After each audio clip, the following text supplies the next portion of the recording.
good evening. Thank you for being with us tonight. The 44th Hello. Chess Olympiad has finally concluded in its entirety. We have our winners. We have the gold, silver, and bronze medalists across the two formats.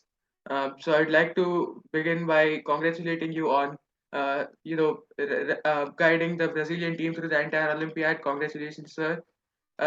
Secondly, I'd like to open the interview by asking you about your thoughts on the Olympiad in general, as in Uzbekistan, Armenia, and India too. They are the three medalists in the men's category. What are your thoughts about that? First of all, hello to you, Balishna, hello to all the viewers who are watching it. So yeah, it was very good experience. The Olympiad now that wrapped up 2 days ago. Uzbekistan. I mean, obviously, it's not like I didn't say it anywhere beforehand, but they were a strong team or anything. But I was really thinking they were a big underdog even before the tournament was going in because they were as young as India too, and all the players in their team are kind of like world beaters at this point, especially their board one, is a world champion and so on. And there is some sort of a correlation on how or why they are they have such a strong team right now because the legend the legendary player from Uzbekistan, if you look at it, is actually Rustam Kazımzadeh. He was the first big player, and he became a world champion in 2004 2005 time. And if you look at the age of the players who are now in the Olympiad team, you can actually see some sort of a correlation because 2004 2005 means at around 17 years ago, and most of the players in the team now are about 16 to 18 years ago. So basically he created a boom. So most likely parents were he became a world champion, and then the kids that were born around that time frame and all that, parents wanted to put their kids on chess and so on. So he created a kind of a boom of chess in Uzbek, and that's the result you see of, it's like you plant a seed, and then 10-15 years later you see the results of it. Kind of same thing for them, like close to 17 years later they are reaping it with a Olympiad gold. And Armenia has always been a very strong player in team championships. Even though this time they did not have Aronian as he switched to US, still they're always known for kind of like intense patriotism. Like Uzbekistan, Armenia, both I would say they are very very. So many of those I would say kind of Eastern European kind of the countries in Central Asia, they are very patriotic, very they have very strong connection to their country, and they are very they want to give their absolute best. And Armenia has very high nationalism spirit, and that is why even though they are never really like the strongest team on paper, they always outperform in the Olympiads. At least that's why they have won multiple Olympiads prior also. And this time also you could see that someone or another, like every game, like if like delivery. And especially in Armenia's perspective, it was Gabriel Sargsyan. He just had an incredible tournament playing on board one because he managed to beat Fabiano, he managed to beat Hari Krishna, he managed to beat Mamadiaro, he managed to beat Shiro, as a 2698, and still on board one. If you're able to beat that many 2700 plus players, that's like a very clutch performance, very strong performance. So even though they both got same 19 points, as Uzbekistan finished first because they had better tie breaks. And you can see because Uzbekistan was the only team which did not even lose a single game. They went undefeated. All the other teams lost one game at least. And India too, yeah, they were the favorites for a long time, except that one unexpected loss that we had by Gukesh against Abdus Sattarov. If that was a draw, then India would have won the match, and the results could have been any, it could have been India could have won the gold and so on. So still, India came very close, but fell short. India too, more specifically, not India, because we had three teams. Yeah, India too. So yeah, but still very great performance. And even in pre-tournament, whenever some newspaper asked me for some sort of like bite, I told them India too is favorite than India one. And I mean, many of them were saying the same too, like me. And it actually got really, that's what happened in the end. To India won, finished behind India too. So yeah, so and strong performances by top three teams. This is the open category. That's where I also spend most of my energy looking at and so on. And from Brazil team perspective, we finished 21st. So it was a good performance, I would say, so far. So yeah, that's my, I mean, top three perspective of the open category. Women category, I did not pay much attention, but obviously we all know that India won one of the medals, the bronze medal, but we were favorites. But in the end, you kind of, I think they lost some steam and we lost to US, and a game before that also did not go really in our favor and so on. So that was the women category, but I did not really, to be honest, I did not see the path of how, the teams that won Ukraine and Georgia, like who did they beat or not. But I did not pay much attention because, just handling, it was too busy during the Olympiad. We were just like preparing, helping the players, then next round and so on and on. Yeah. Yeah, absolutely, sir. As far as the women's category goes, for viewers who might not know this, the Indian women's team was slotted to bag the gold. They just needed to either draw or win their last round by whatever margin necessary, but they lost 3-1 to US. That's why they got the bronze. But yeah, so thank you very much, sir, for that, for your views on top three. Moving on, what are your views about United States of America? They were the favorites, the top seeded team, the all the big shots coming in, flaming into the tournament. But they finished fifth on the points table, behind India 2 and India 1 on third and fourth places respectively. Did not really go as planned for them. How do you rate their performance, and what are your thoughts on that? Levon Aronian had a really bad tournament because he lost quite a few games. He could not even draw the games against players rated much less than him. So, what are your thoughts on the US team, the underdogs, the favorites? So US is so it's kind of like becoming the new Russia in Olympiad. So what I mean by that is US is like Russia consistently underperforms in the Olympiads. Like they'll always be the number one seed, but never end up finishing first. They'll finish second or third, or sometimes not even on the top medal bracket. Last, US did win the previous Olympiads and all. Like they had very strong team. So the problem with US is they have a lot of individually very strong players. Obviously, that's why their rating average is so high and they are the number one on paper.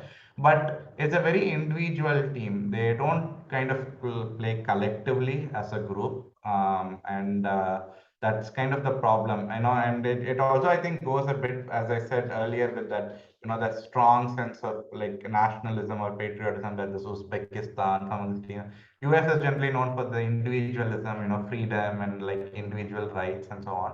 So that I think also has actually an impact. These players, and also the point is, most of the players in the US team outside of the Olympiad, they're fierce competitors themselves. Like, I'm not saying the other teams they are like not competitors among each other, but because of the fact that once the Olympiad is over, they're basically like they are not like friends, or they have to fight against each other in tournaments. So maybe there is some sort of a communication issue during the tournament, and things like that. That could be a reason possibly, and that's one reason I've heard quite a bit of teams that don't perform, like Russia. That is often told why they don't perform well in team tournaments and so on. Because they compete with each other after the tournament, so that kind of mentality also gets in during the Olympiad.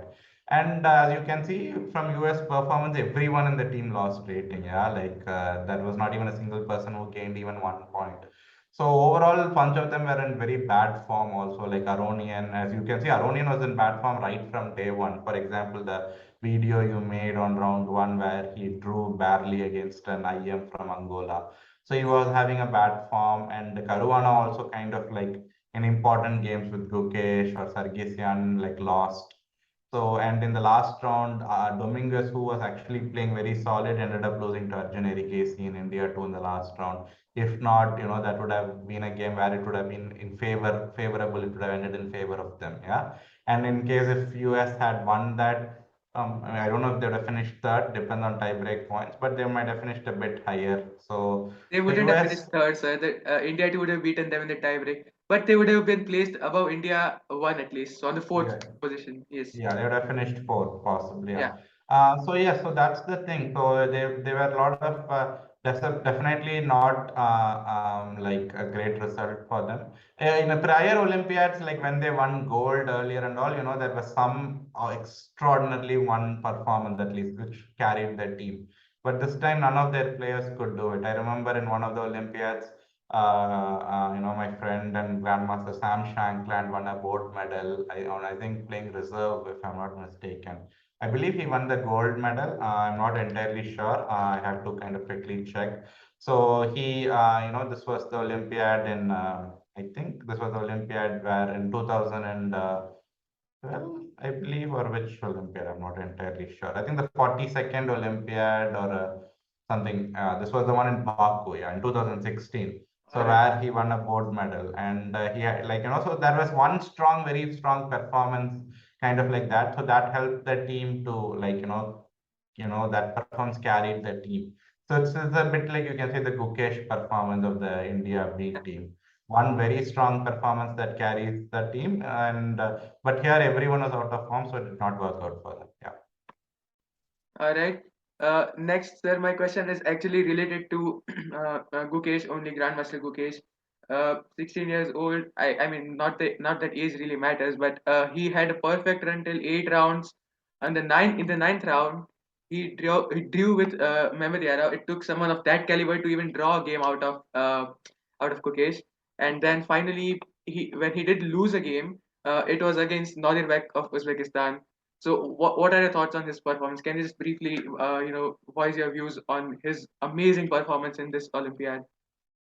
Yeah, so I mean, I think it's just some said it's luck, but I don't think it's luck. It's just pure hard work that whatever he's done, that's translated into result. And sometimes when you really work hard, luck also kind of gives you a small boost, favor.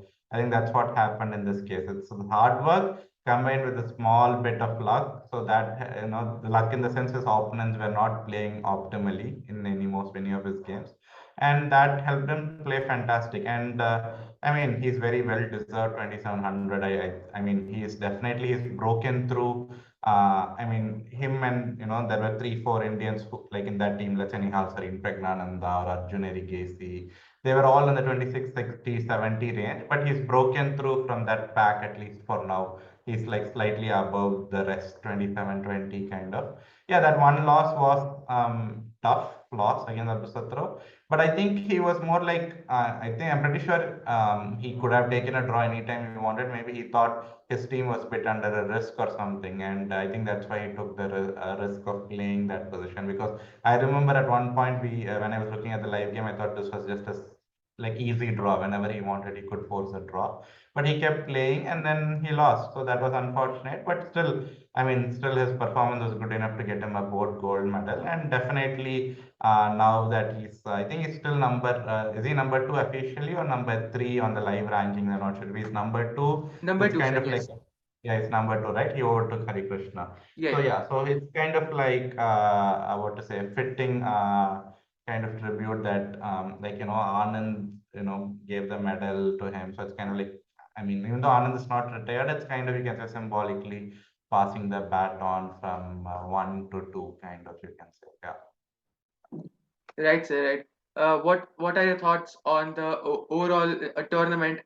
India hosted 44th Chess Olympiad for the first time, and since you are right there in the middle of the mix, how do you think India managed to hold the tournament? And what are your views on that, basically, on the organizational part of the tournament? Yeah, the tournament was fantastic. I have attended the 2018 Olympiad in Batumi, which was the one before this, because we did not have one in 2020. We had only the online Olympiads.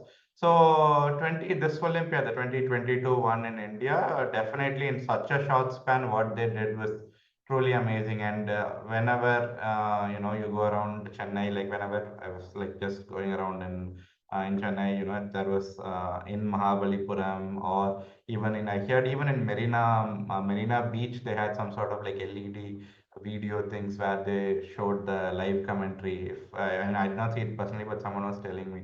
So that level of kind of activity and buzz they created for the Olympiad, and the organization was also really good. I mean, There were a small one or two issues even with the Brazil team, but I would say that happens in any organization of such big scale. Those things would happen.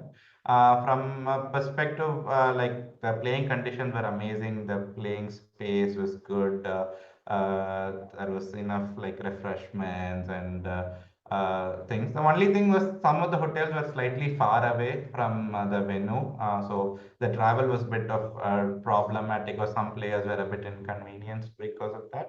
But organized playing venue, the volunteers were amazing. Definitely, it was a huge army of volunteers, I would say, who did a really good job. And some of the foreign friends whom I had were really amazed to see how many spectators or fans showed up, and they were trying to take pictures, autograph. They all felt like celebrities. Even though you are like 2700, 2600, you may not feel like a celebrity in many other countries where you go and play chess. But here, like they were asking selfies, autographs with players of all countries. So some of the players were feeling very, very happy. And so the fans also turned up in huge numbers. And so, yes, it was as many says, this is, I mean, I haven't been to many Olympiads. It's my second Olympiad, but I would say this was way better, definitely, than the one in Batumi, which I attended from what I've seen, and definitely great organizational work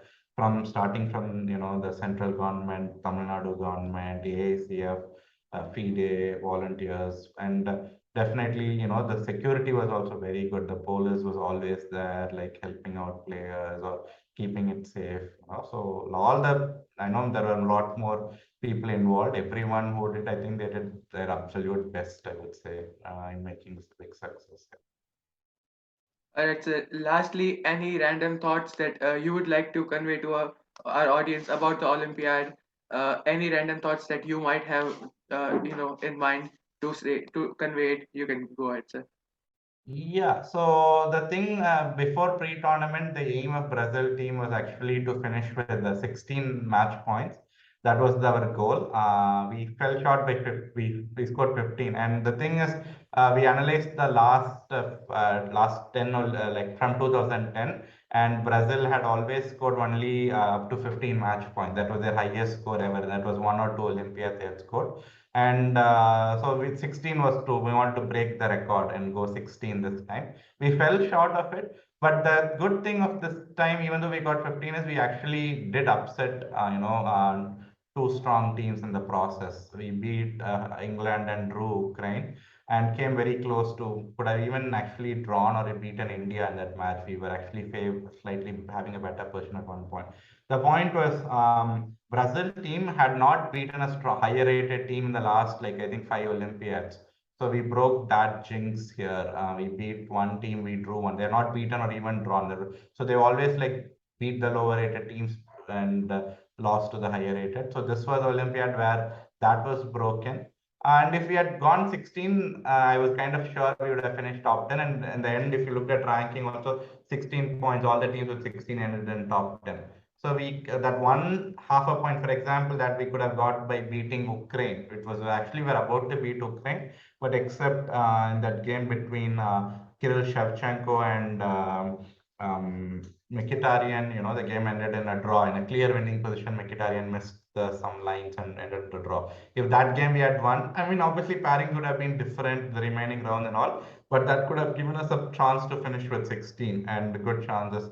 But 15 is still players. We were still strong performance because all of the five players, three of them gained rating, board one, board two, and board three. And one of it, I was very I had really have to mention is board one, Supi Louis Paulo. He went undefeated, and his opponents were some very strong players. If you look at it, he played Alexei Shirov, he drew Adams, he drew Korobov, Hari Krishna, Eric Hansen. So, he was so rock solid on board one, and we were trying to score on two, three, four. And obviously, Alexander Fier also chipped in with some key wins. For example, his win with Mikshin and Yuri Kuzubov. The game with Kuzubov is actually, a very good end game, like a textbook end game material, like for people to analyze and learn from it. So a lot of critical wins delivered. Three, Mkhitaryan had a very aggressive tournament. Either he was winning or losing here, and I think only off game one draw. So Yes. yes, so it was a good performance. Obviously, we aimed for a top 10 finish. 16 points, as I said, were translated to top 10 finish. But still, we finished higher than the rankings. We started 28th and finished 21st. So still, I consider it a good improvement. It's from ranking perspective, this is Brazil's best, second best performance, because I think a few Olympiads, at least 4 or 5 Olympiads ago, they finished 17th, and this is 21st. So still, it's a good performance from that perspective. Yeah. So overall, I think I know it was I was very being there, I felt very happy. The result was also good, and also the way organized and being part of such a big event is always a great thing. You get to connect with a lot of your friends, people after a long time. With COVID, having not met many of the chess players for years. Yeah, so it was a fantastic experience overall, this Olympiad. Yeah. All right, sir. Thank you very much for sharing your detailed insights on the 44th Chess Olympiad in general. It has been a good conversation, and I'm sure the viewers will enjoy watching this video. Thank you very much, sir. Thank you, Kamlesh. Thank you.